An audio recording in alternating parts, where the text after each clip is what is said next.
kurtaracak seni. Ha? Ha? Hayır.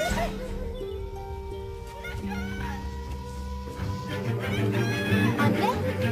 Anne!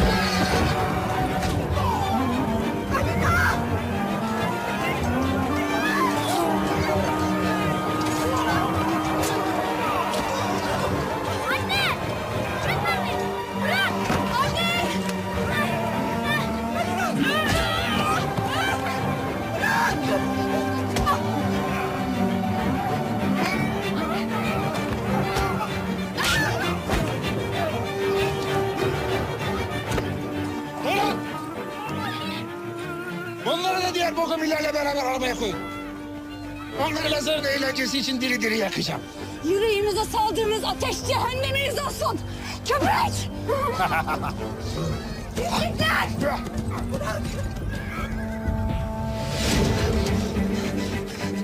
Akıncılar, akıncılar. Akıncılar.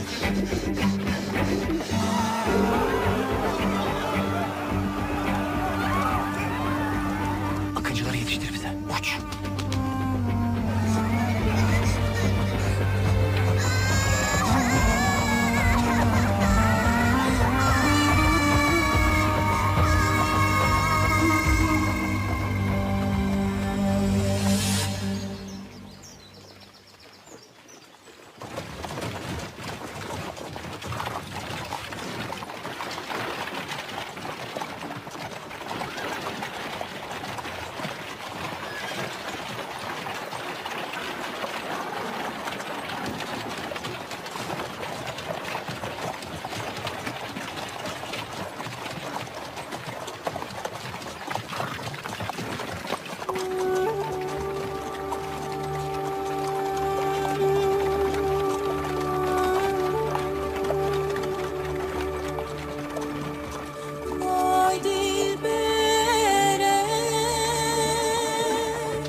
Durdur arabayı!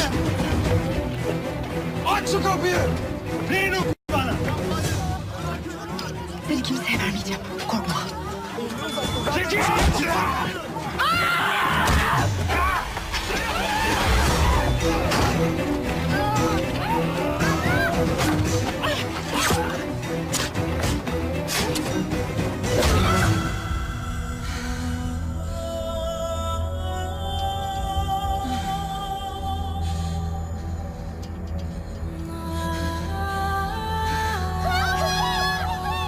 Bir tane kızla baş edemediniz. Kopar kafasını. Hayır bakın, bakın onun hiçbir suçu yok.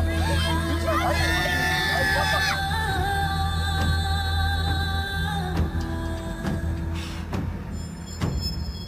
Hayır, yapmayın. Hayır. Baskın! Savaş düzeni alın. Bizi alalım. Kalkan doğru gel.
Sen de kimsin? Adaletin kılıcıyım.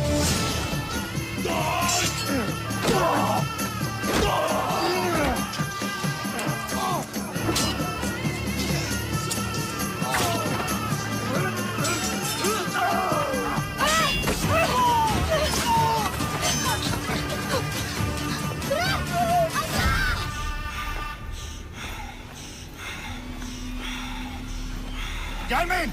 Yoksa kızın boğazını keserim. Yaklaşma yoksa bu kızı öldür.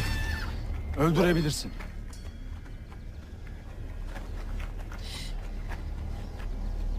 Benim derdim ganimet. Ganimet. Ganimet çok var. Hayal edemeyeceğin kadar. Hayal ettiğimiz için buradayız. Beni bırakın. Yoksa bu kızı öldüreceğim. Öldür dedim ya. Umurum mu sanırsın? Hepiniz aşağılık adamlarsınız. Abla! Abla!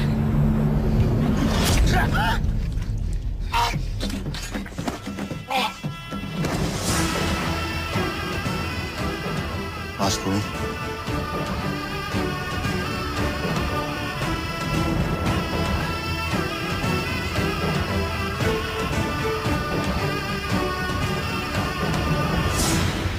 Siz ne zalim adamlarsınız.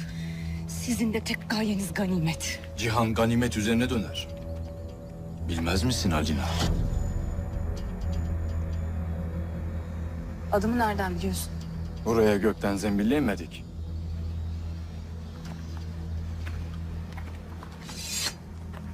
Kimsiniz? Necisiniz? Karaların ve denizlerin fatihi, Sultan Mehmet Han'ın akıncılarıyız. Size adaletin sultanı Mehmet Han'ın selamlarını getirdik.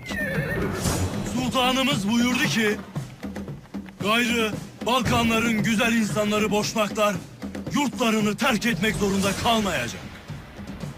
Zulme uğramayacak. Dinlerini özgürce yaşayacak. Kim ki onların düşmanı olursa Sultan Mehmet Han'ın da düşmanıdır. Kim ki onların gönlünü incitirse bilsin ki beni incitmiştir. Tüm cihan bilsin ki o vakit kahrım, celalim ve dahi kılıcım zalimlere dur diyecektir.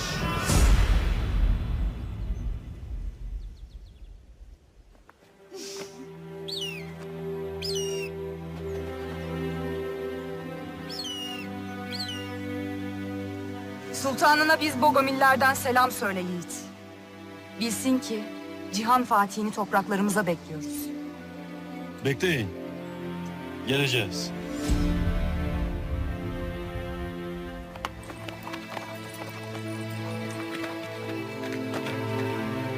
Turan kardeş. Acır mı? Acır, acır. Bir dahaki akına dikkat et de kolun yerine kafana gelmesin. Aslan uğraşma.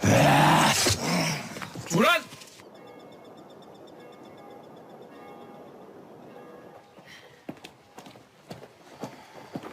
Babamın topraklarından esir gibi gönderiliyorum. Babanız sizin iyiliğiniz için bu kararı verdi Prenses Maria.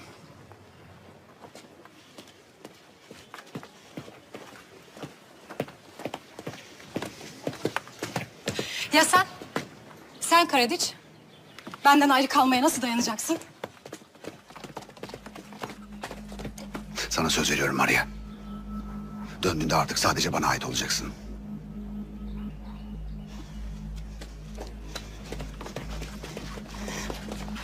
Ortalık sakinleşmeden sakın geri gelme Maria. Ne sakinleşmesi Karadiç? Ne oluyor Tanrı aşkına söylesene. Benim niye hiçbir şeyden haberim yok?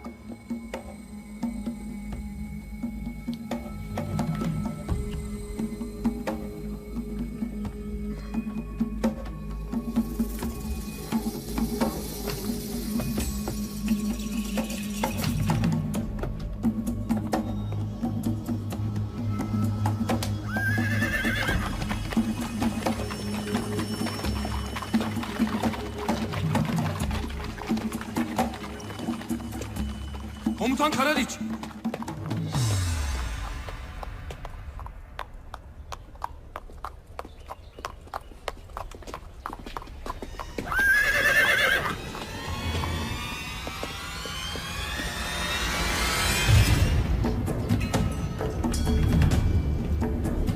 Türk akıncıları.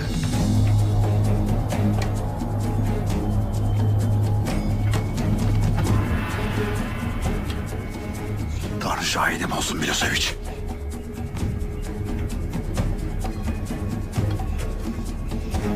Tanrı şahidim olsun ki bu topraklarda tek bir Türk kalmayana dek, bu topraklarda tek bir Türk kalmayana dek intikam benimle olsun.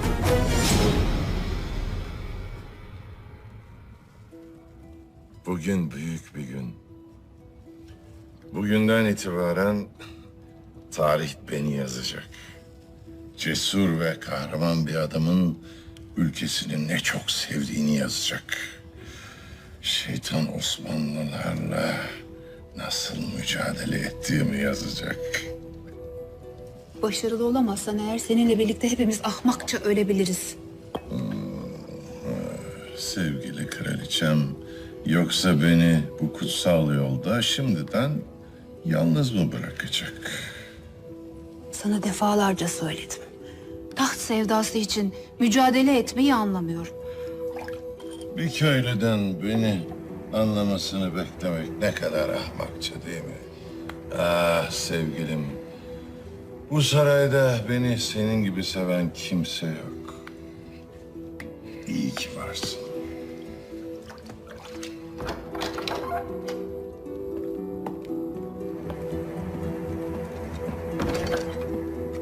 Güzel haberler bekliyorum. Türk akıncıları askerlerimize saldırıp hepsini öldürmüşler efendim. Elimizdeki esir Bogomilleri de yanlarında götürmüşler. Altınları da almışlar.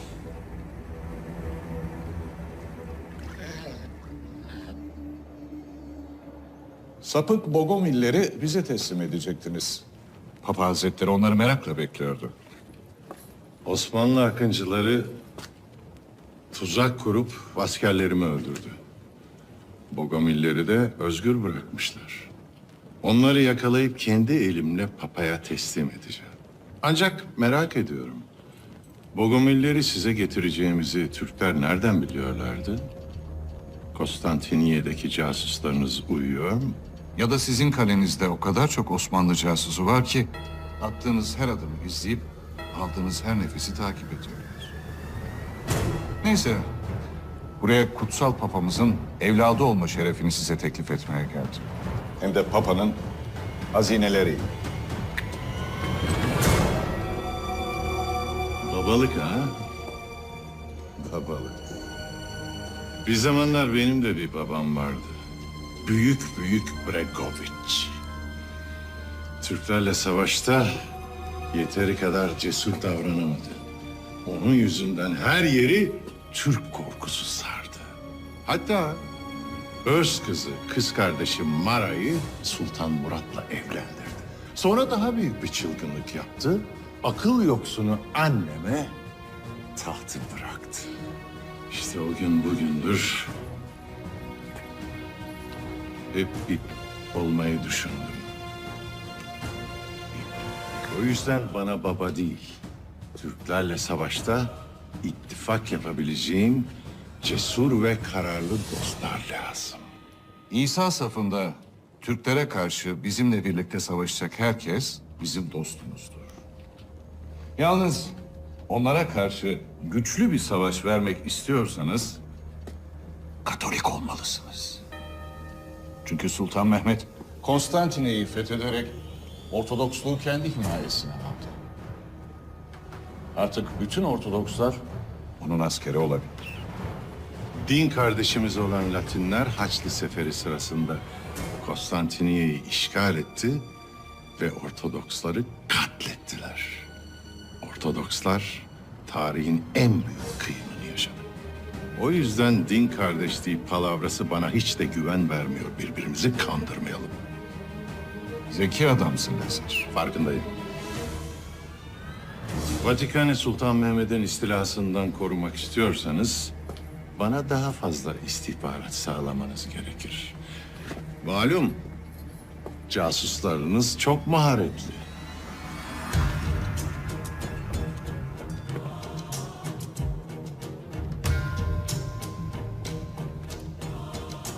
Senin kral olman Sultan Mehmet'in iştahını kabartacaktır.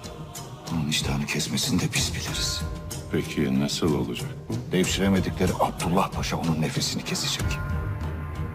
Sultanın sayılı günü kaldı. Abdullah Paşa sarayınızdaki Osmanlı casuslarının listesini yolladı sana.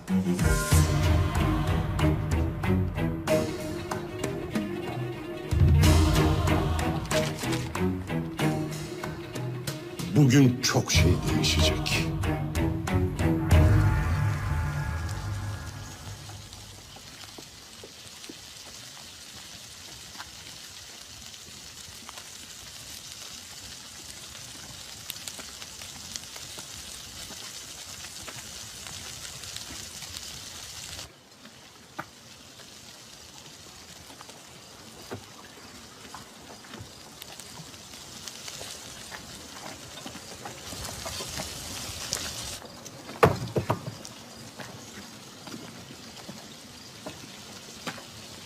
Koç yiğitler, bu kış burada kışlasın. Küheylan kişnesin, aygır oynasın. Kazanlarda adam kanı kaynasın. Yiğitlere esir almak yoktur ha. Çalın kılıcı. Akıncılar girdi meydan almaya. Nara vurup düşmanına dalmaya. Yemin ettim 7 derya dolmaya. Doldurun ummanı. Basın kılıncı yiğitler. Hey maşallah.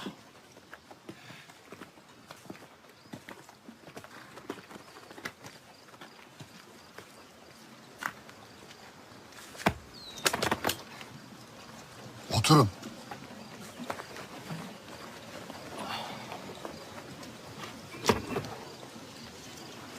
Ya Bismillah. Buyurun yiğitler.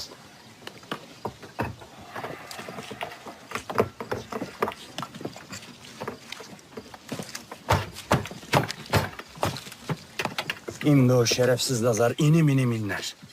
Öfkeden kudurmuş köpeğe dönmüştür. İnlesin köpeğim. Boşnaklara ettiklerini çeker. Lazar tam bir kızgın boğadır. Onun nereye toslayacağı belli olmaz. İnşallah bize toslar da dünyayı dar ederiz ona. Turan kardeş, kükrer durursun. Savaş meydanında bir hançer yersin, çınar gibi devrilirsin. Hele bunun hikmetini anlat bize. Nedir bu? Kardeş varma üstüme. Varma kardeş. Diri diri yerim o Lazar'ı kardeş. Düşmanı hafife almayın. Çakalların piridir Lazar. Her türlü zalimliği yapacak iblisin ta kendisidir. O vakit aslanlar gibi kükreyelim beyim. Gidip onun inine inelim. Kellesini bedeninden kopartalım. Vakitsiz öten horozun başını keserler. Pusuya yatacağız. İzleyeceğiz. Göreceğiz. Ve avlayacağız. Tavında dövülmeyen demirden pusat olmaz evlatlar. Bakalım görelim. Lazar ve kardinallerin maksadı ne? Usulü ne? Prenses Mara ile anası İran iktidarlarını koruyabilirler mi? Onlar devrilirse Lazar hücuma geçecektir.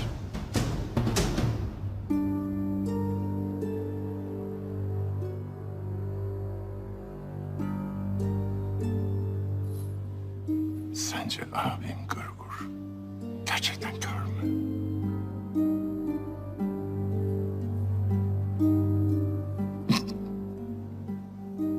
Sevgili abim niçin bu kadar neşeli? Sevgili kız kardeşim Mara, sen Türklerin elinde esirken bu sarayda her gün yas vardı. Şimdi sen özgürsün. Birazdan sevgili kralımız tahta geçecek.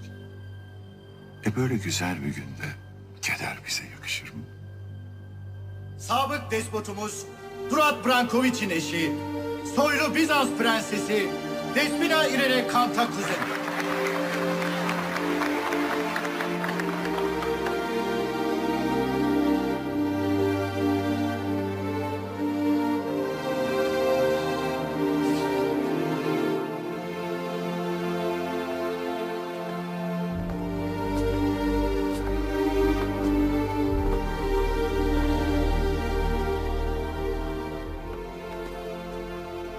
Sırbistan'ın yürekli, güzel insanları. Bugüne kadar bu kutsal taç şerefli ve ahlaklı insanlara çok yakıştı.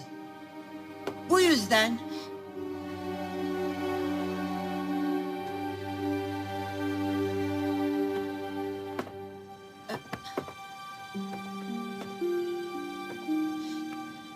zekasına ve kalbine güvendiğim büyük oğlum Gurugur bu kutsal tahtın yeni sahibi olsun.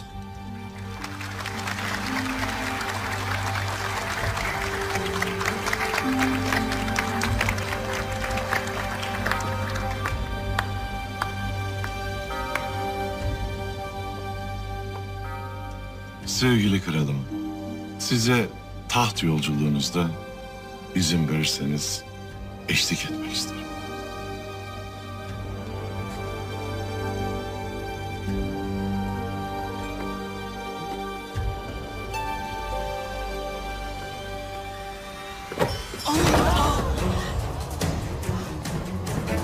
Lazar! Ne halt ediyorsun sen Lazar? Askerler!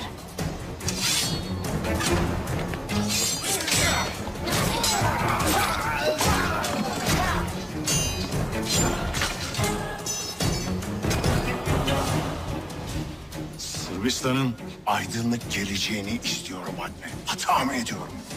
şimdi gerçeği göreceksiniz.